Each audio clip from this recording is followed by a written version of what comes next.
We had a really pleasant 250-mile passage crossing the North Sea, and we arrived in Ålesund in the early hours of the morning. After a quick stretch of our legs, we decided to try and get some sleep before heading into town. We hadn't realised, but we'd arrived on Norway Day, and we were woken up a couple of hours later by some enthusiastic locals.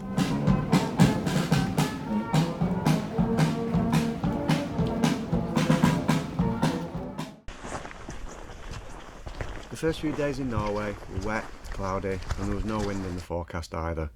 So once we'd cleared in with immigration at the local police station, we put on our wet weather gear and took a walk over the hill that dominates the backside of the town.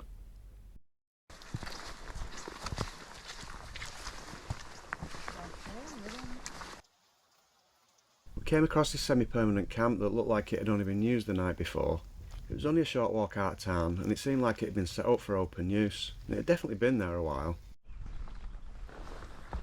There's even a lavabo with a wood burner in it.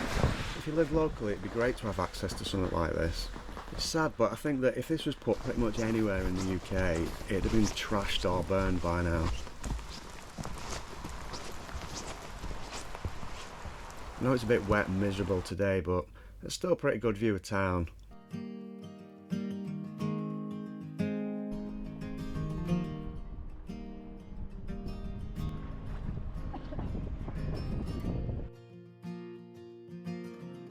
After making our way over from the west coast of Scotland, we're planning to try and get to Svalbard, high in the Arctic. So a few days after arriving in Norway, we decided to start heading further north. Leaving from Ålesund, we'll be making our way up the coast, aiming for the Isle of Lovund.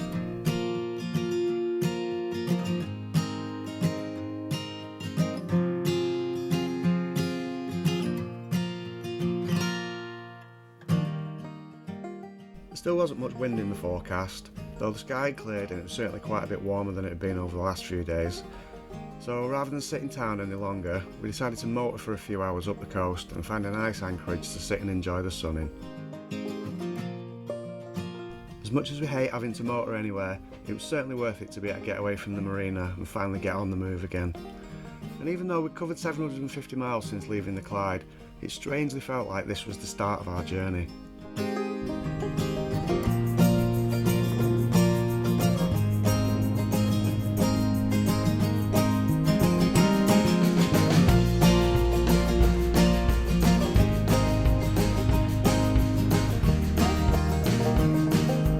We checked on the charts, and just up the coast we spotted a nice looking anchorage.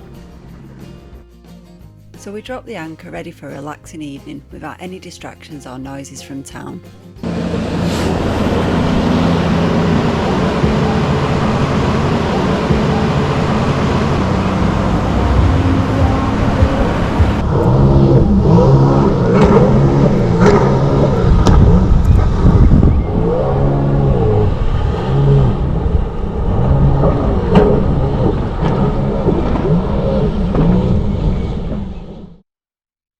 Just after our visitors left, the rowdy locals arrived.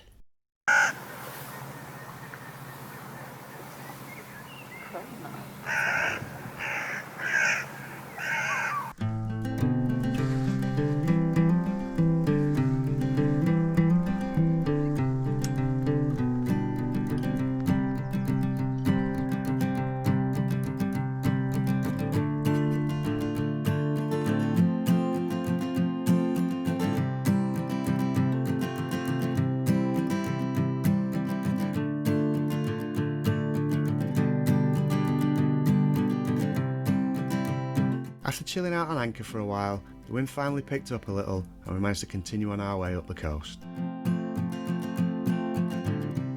In a gentle breeze, we pulled out the headsail and made way with some lazy downwind sailing.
island of McGraw has an old trading post that's now run as a guest house and restaurant. Though this still being early in the season, it wasn't open yet. So we tried our hand at catching our own dinner and had our first success at fishing for the infamous Norwegian cod. She's big. It's tiny. He's huge.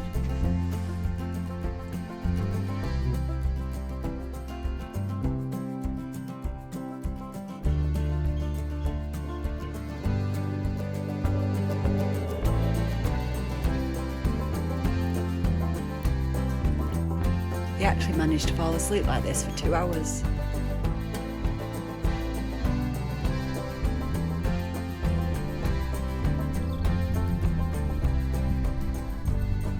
We'd been told there was a couple of crags on the island, so even though it was really wet, we optimistically set out and searched for some potential climbing.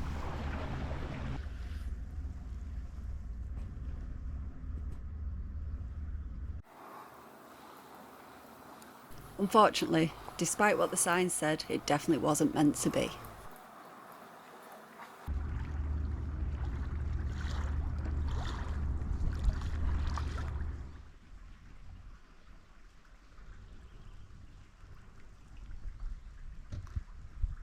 The brief spell of sunshine we'd been enjoying was on the way out, and the forecast was for some cooler, grey weather. There was, however, going to be some great wind for sailing, so we decided to leave McGraw and push on further north, and we made our way offshore for a 200 nautical mile jump up to the Isle of Lovund.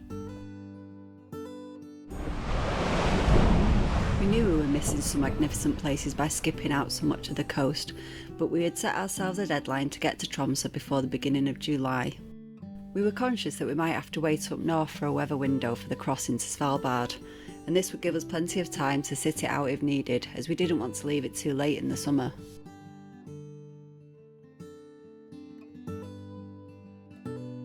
It's just like, let's just sat around like this, not doing anything.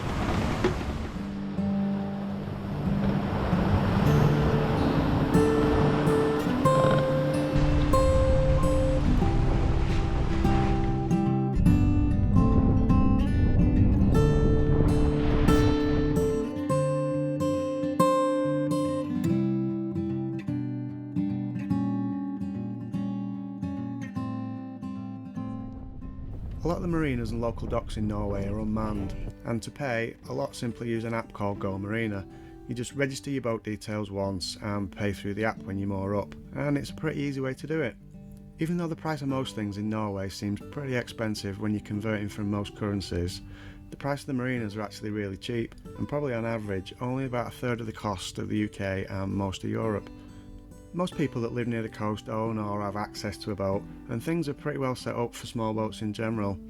Also, a lot of the smaller islands and coastal towns we visited have a pontoon that will be free to use. They figure that you'll be in town spending money anyway, so they welcome you to stay. Lovund is known for the large puffin breeding colony located on the rocky north slopes. Apparently every year on exactly April the 14th, close to 1 million birds descend on the island. So even though most have already left by now, we thought we'd go and have a look. The trail that runs around the island is a clearly marked path for about a third of the way round. The rest is on the rocky shoreline and is only recommended to be attempted at low tide.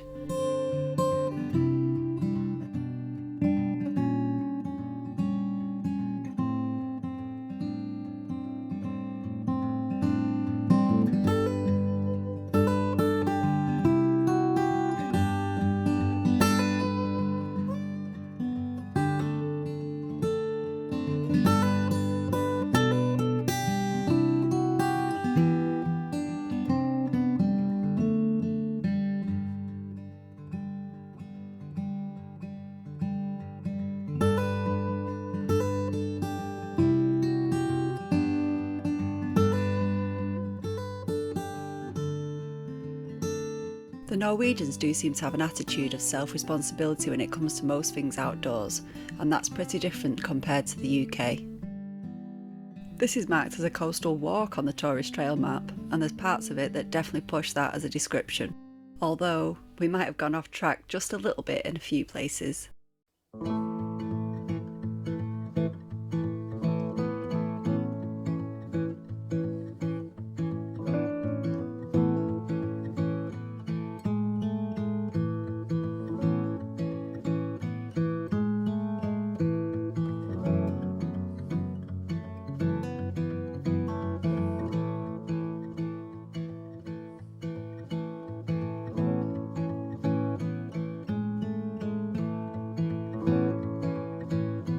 We circumnavigated the island by foot, then headed off up the hill for a steep walk to the plateaued summit.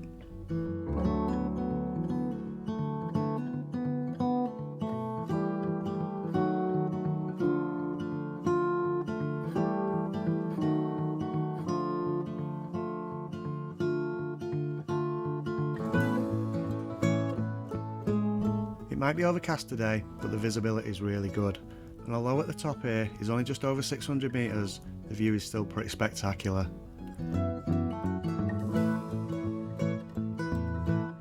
Over there you can see the snowy peaks of Svartisen National Park. This is just inside the Arctic Circle and will be our next destination to go and visit the glacier there.